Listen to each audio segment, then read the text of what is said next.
comment? Maxine, I think, and Josh, and Evelyn, you're the public. Is there anything that you have that you'd like to say about the policies? No. I can see you shaking your head. Maxine, go ahead.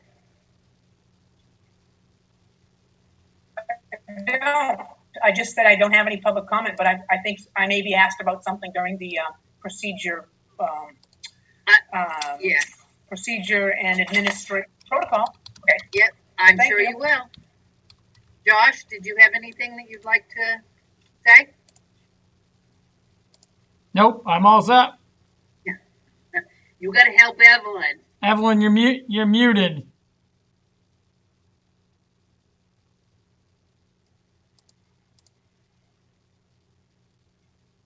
All right, Evelyn. Okay, so Evelyn, down at the bottom there is a little green button when you wiggle your thing, or beside the green button is something called chat.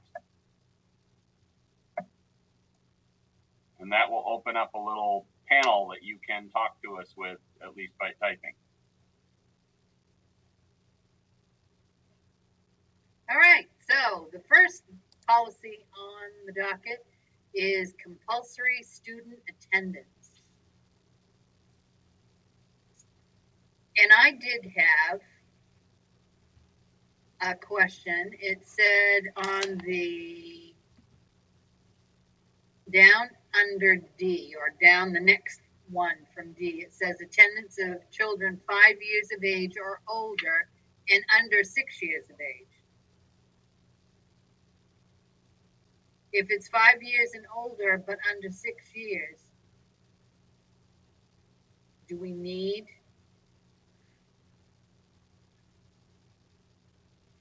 If I read that right, to the way I interpret that is if somebody has enrolled their child in kindergarten and has not officially withdrawn them, then they are still required to be attending that kindergarten. What about 4-year-olds? Because we do have preschool. I don't believe that 4-year-olds are compulsory. Yeah, I don't think they're required. But at the top, they're not. But it at the top it says under state law, full-time student attendance is required of all children from their 6th birthday to their 17th birthday. Right. So when they get to be 6, they have to be enrolled in 1st grade. They have to go.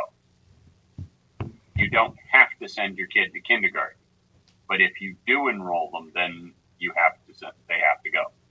Right. But what I'm saying is we have 4-year-olds that go to school in this district. So should it say a child 4 years of age or older, but under 6 years of age, who is enrolled in our schools? I don't think I'd extend it that low. Do we need to add the age at all? Can we just put that it's a child who's enrolled in kindergarten needs to be there? Unless they've been formally withdrawn or unless who has not been withdrawn? Because I had the same question, Robin. When I read the top 6 to 17th and then the bottom, I didn't understand what that related to either. I would say we don't want to do that and want to stick with these guidelines, because then somebody's going to put a 4-year-old in, or a 5-year-old that's, the 4-year-old that's not ready. They're going to say, well, you've got him now. You need to keep him. So I wouldn't go too low, and I would put the age limits in there. You would put the as they are. So if they're 5, or if they're older than 5 and under 6, is that 5 years of age or older and under 6? Okay. I think the biggest thing in that is where it says is enrolled in and as not withdrawn. As long as they're enrolled in the school. It doesn't say if they're not enrolled that they have to. But if they were going to school, they'd be enrolled. Exactly. But if they're not in a public school at 5, it's, as far as I'm reading it, maybe I'm wrong, it's not mandatory that they stay in school because they're not in school. Right, we don't make every 5-year-old come to school. Correct. But if they are here, then they need to stay. And Right. As long as they've enrolled in and have not withdrawn from public school before they reach age 6, then they are required to.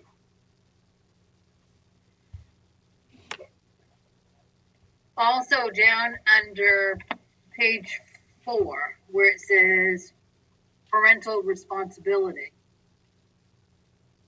Should that say, evidently it said the board, and we struck the word board, and we have the RSU.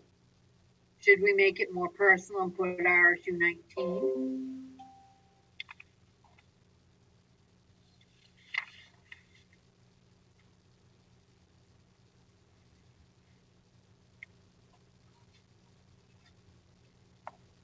I'm sorry, Robin, I had excess noise. Can you tell me what page you're on? I'm not sure. I'm on page 4, just above where it says adult students, that line, it said the board shall work with families in an effort to ensure compliance, and they struck out board and put the RSU. And what I wondered is, should it say RSU 19 shall work with families? Should it be more? Instead of the RSU, then it would say RSU 19 shall work with families. Right, that's what I'm asking. Should it be RSU 19? If it's going to be specific to our RSU, yeah. I agree. I agree. I like RSU 19, not the board.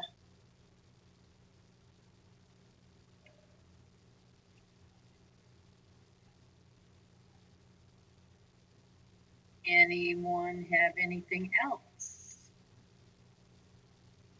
Not that I've read. Mike, clarify for me. It looks like a bunch of stuff has been struck out of here that was maybe not directly associated with compulsory attendance. And then obviously it's been rewritten to conform to changes in the law. Yeah, changing the law. I think it also deals a lot with the charter schools that we have now.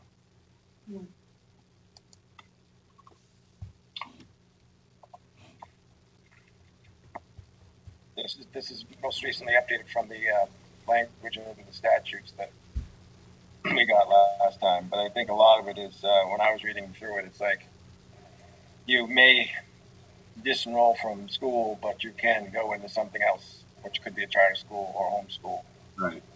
One of the things I noticed that seemed to have disappeared from this is our alternative ed. There does not seem to be any mandate in this now that we work with the students and try and provide that. Is that a separate policy, or is that supposed to be in here?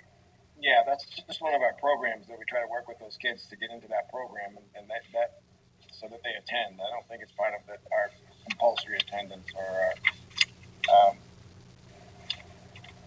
it's just a program that we have that provides an academic pathway for them to be successful. Under adult students, it says secondary school students 20 years of age or more will only be admitted to the school unit with prior board approval. I thought that they aged out at 20 or 21, and then if they came back to school, they would be put into the adult ed program, not the high school program, not the regular high school program. Probably would be a special ed student that we would come and ask you to at that point in time to come into the program. Question. Is there a certain length of time that we can hold on to a special ed student? I believe it's 22. I'd have to confirm that, but I think it's a little older. Leland. Okay, not to be a horse's butt, but I see it saying equivalent instruction alternatives are as follows, as opposed to normal school attendance. Do we need to have something there in the, as we are doing now in contingency of remote student learning? I like that idea. I do too. Good catch. Because now what are we doing for compulsory attendance? I mean, it's sort of covered under the any other manner, but Or would it be an opportunity to put C pandemic protocol for reference of future? I don't know. I just don't. I thought maybe it would be another way to tie in another policy instead of creating a whole Well, separate section in this one. It's possible, isn't it, that we could have something else occur that's not a pandemic that could cause remote student learning, though. That's what I was thinking of under exigent circumstances, whatever, remote student learning as approved by the school board or the state board of education. Yep, that makes perfect sense. Mike? Well, you probably have D there where the commissioner was the one that said it was, she approved us. We put our plans in to be approved for remote learning. And they're approved by her. That's probably why they put that sentence in there. I'm okay if you want to go, but I think D covers you because, well, we had to go to you and say we were going to continue remote learning and put in our plans for the changes in the calendars that were approved by the commissioner. If Leland has something specific, that's fine. What's your pleasure? I didn't really. If you could type in what he said, that would be good for Evelyn and I. Okay, Leland. Unless Evelyn got what he said. Evelyn, did you get what Evelyn got said? She needs to shake her head or nod her head. yeah, you shook it. Okay. Anything else with that policy? Robin, Yes. question back to our policy where the age limit on how long we're gonna let kids stay in high school is I'd like to see it stipulated in the policy, in our policy committee of rules that, of course, anybody that's handicapped or whatever, that would be okay. But we wouldn't be able to take any other, regular student that was, let's say, over the age of 20 or even up to the age of 19. Be in there with high school girls and stuff, or vice versa. Well, I can think of a couple of things. Maybe somebody went into the service and came back and we wanted them to, they had one more course to take and get a regular diploma instead of going through adult ed. We might sanction that. Well, that's all well and good, but I've been that route. That don't work very good. Once you get away from being in high school, you get out being like in the military, you come back. The studies, your studies ain't the same because you want to study and for some reason that don't way. I would like to see them go to the adult education side of it. Right. That's why it says down there that any student that old would only be admitted with the board approval.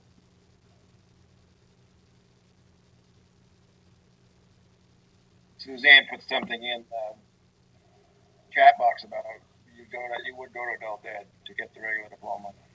Right. It used to be that it wasn't, but now in the last number of years, they do get a regular diploma.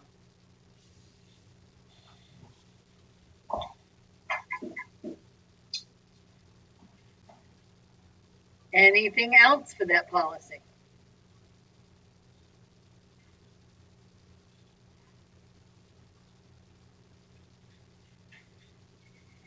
Okay, moving on. Reporting child abuse and neglect.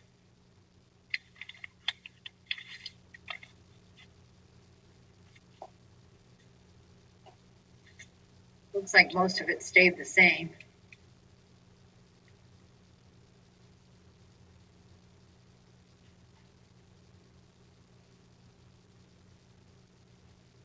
there is a training section that's in there, wording for training, and also interviews of child and school personnel. So as it is now, they have teachers and staff are mandatory reporters.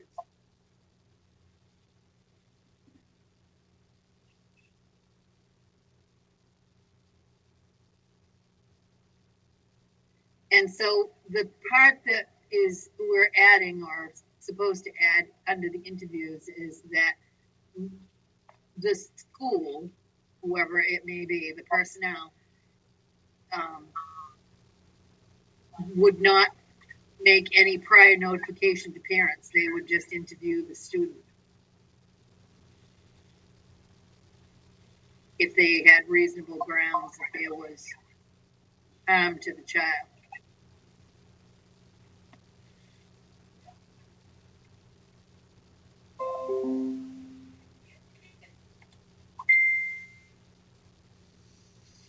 Did anybody see anything that they questioned in that policy?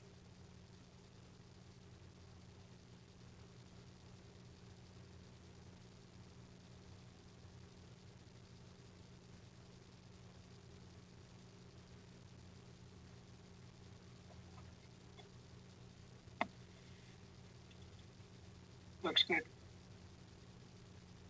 Chris? I'm good. Ken? Yes, I'm good, Laura.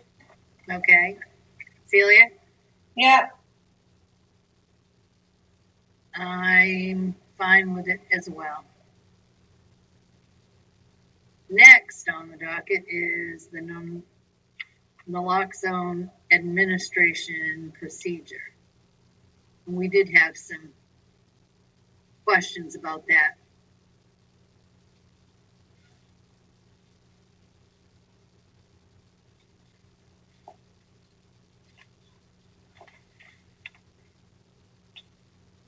Chris, you had some,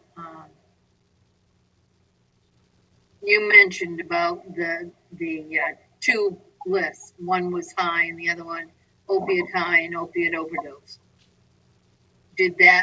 Was that changed to your satisfaction? Well, now we've got two different lists.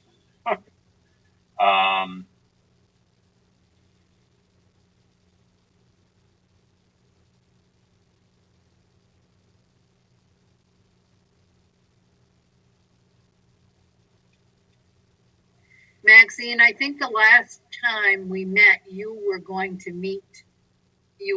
go to a conference or a seminar. that's true. It was the final meeting for the state. There was a group, a team that had worked on the naloxone policy, and then protocol, and then procedure.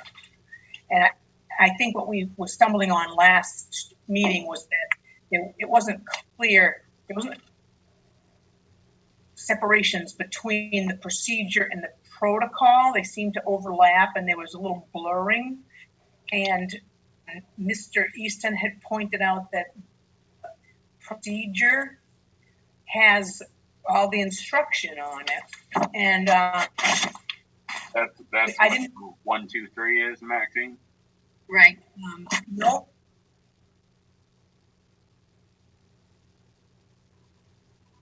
Two, 3, and 4, and it was the 4 R's. Well, the protocol is the document I was referring to that has the recognize and respond, the reverse, and the report. Yeah. Original. I like that one. Yeah, okay. Because there was refer, and I said we're not really in a position to refer to counseling and to other support services. Once we hand off from school, we were principal, maybe the superintendent, but the building principal would probably do that, make the report to the superintendent. So what I would do is I would like to take out the black and white. Laminated piece that goes with the Narcan in the AED box. And if people are going to do something and need the instruction, they'll read this. They won't be able to have time to read a two-sided document for protocol. Right. I mean, sorry, procedure. And the training program will include the procedure and all this paperwork. There's a packet, and it will include all the paperwork, including the document that's an agreement that is entered into between the participant and the supplier. So we got rid of the supply document that was from the company because we're going to be, it may be that we're going to get it from Portland this year, next year will be Bangor, it will be from a manufacturer. So we removed that particular document that supports only one company hiding the med. But when we, Mr. Easton, you had said that I think we left the bottom, the pinpoint pupils under overdose and the constricted pupils under high. One of those was empty, so we filled in that box to complete the box. And yeah. So under this. Yes, Chris, go ahead. So under this, we now have two lists, and what I'd like to do is take the first list completely out of there. This respond, reverse, assess, report that's got all these little bullets under it. Some of it I think is potentially confusing. Yeah. Because, for example, under reverse, it says place the person in recovery position and stay with the person. And that's, you know, really what you want to be doing is making sure they start breathing again. And knowing what some of these drugs can do, if you don't have your proper gloves on, you should not be handling the narcotics because some of them can absorb through skin. So I'd rather take that section out and just sit down with this 1, 2, 3 process that is the second section. Recognize, respond, report. Okay, so can I understand that we're going,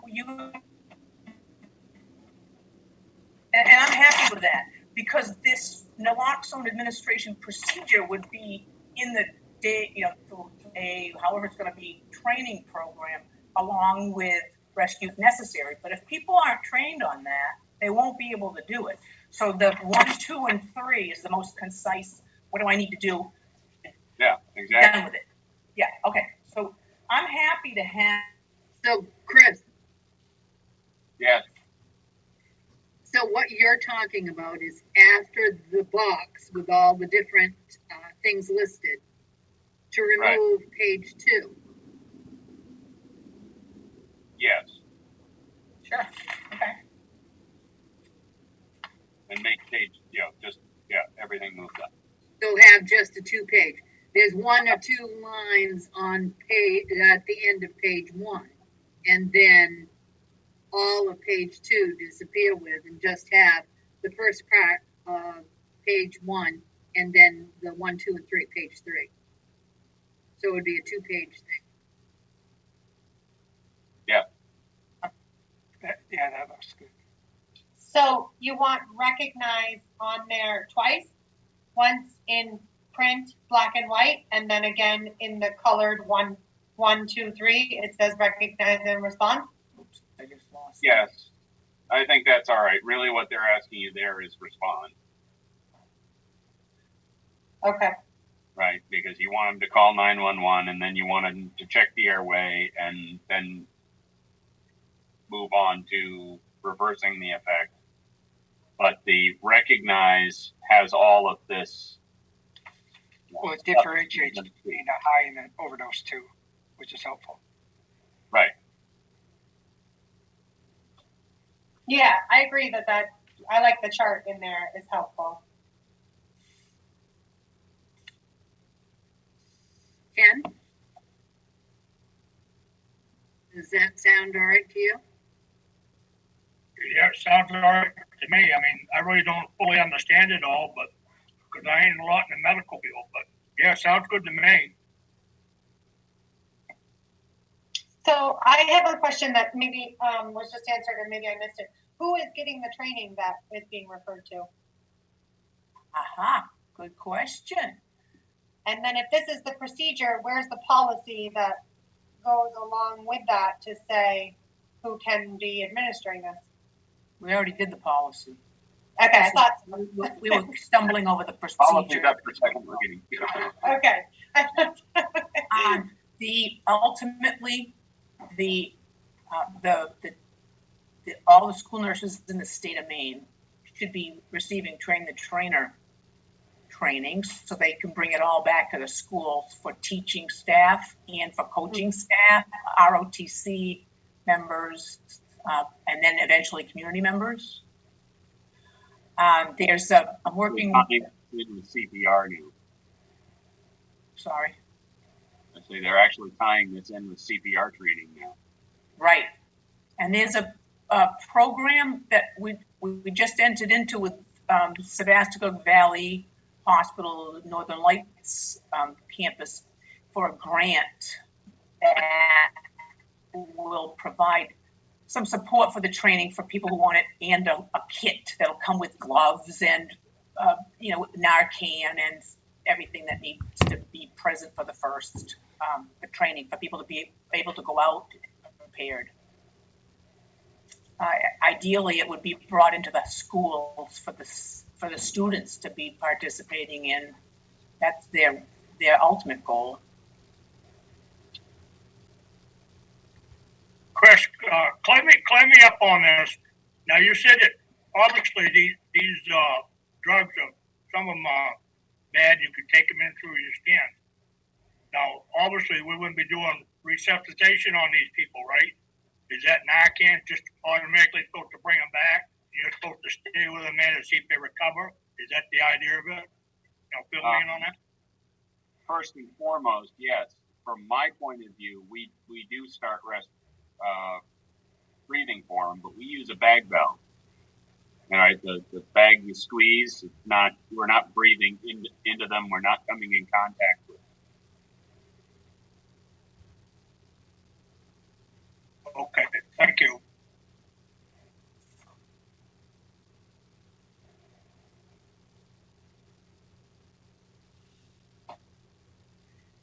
Mike, does that sound logical to you?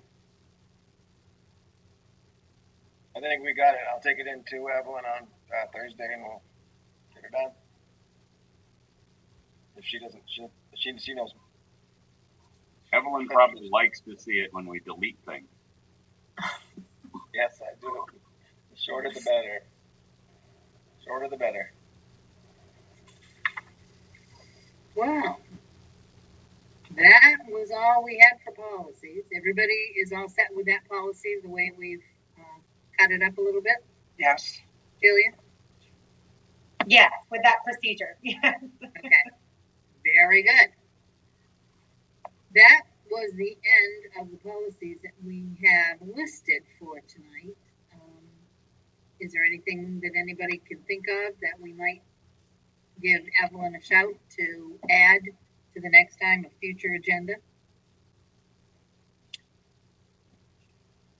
What we're going to be doing, there are things that will come up that will take priority over other things, but we also are going to go through the policy book again because we were up to, I think, 2012. And so, we need to start going through it again to bring the policies that were fairly new, now are older, and bring those to the policy committee to make sure that they don't need to be changed in any way. But if there's anything that you can think of that you think we need to discuss that would, interrupt that rhythm, then let Evelyn or Mike or I know so that we can add those on and go from there. Anybody have any other? Mike, anything that you want to add? No, I'll just double check that we've updated things that were in the legislature. Level and then we'll go. Like I said, go back. I was hoping rental a couch. Chris sounds like you got a call. Yeah. And the couch was a little wider than the doorway. And? We succeeded. Okay. But I'm on my way home, so I just wanted to let you know. Oh, all right. Well, I'm on a meeting. About ready to end. Anything else? Mike, I have to give a shout out to your UMF shirt. That's my alma mater. Go Beavers! I've got 2 young beavers. They're gonna be teachers. Awesome. I saw a funny story that this woman was reading about beavers, and she was hysterical, and so wasn't anybody that listened to her. I'll have to share it someday. If no one has anything else, I guess it's a short night. Oh, wait a minute, there's a chat. Let's see what that is.